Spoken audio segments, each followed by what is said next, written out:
কি আপনারা কারা? মোজা পায়ে না পরে মাথায় পরে আছেন কেন? আরে এটা মোজা হবে কেন? এটা তো মানকি টুপি। তো কালো কালার পরেছেন কেন? চয়েস তো খারাপ কেন?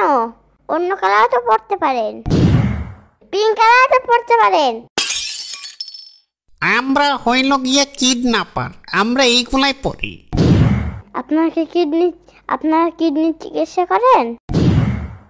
তা এত কথা বলো কেন? এই এর গাড়িতে তাল। দাঁড়াও 1 মিনিট। গাড়িতে উঠবো কিন্তু গাড়িটা সস্ত। আমাকে আইসক্রিম কিনে দিতে হবে আর 1 প্যাকেট চিপস কিনে দিতে হবে।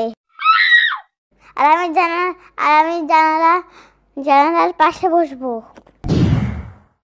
আর গাড়িতে উঠলে মাথা থেকে মোজা খুলে ফেলবা, যাতে করে গন্ধ না লাগে তোমার মাথা থেকে।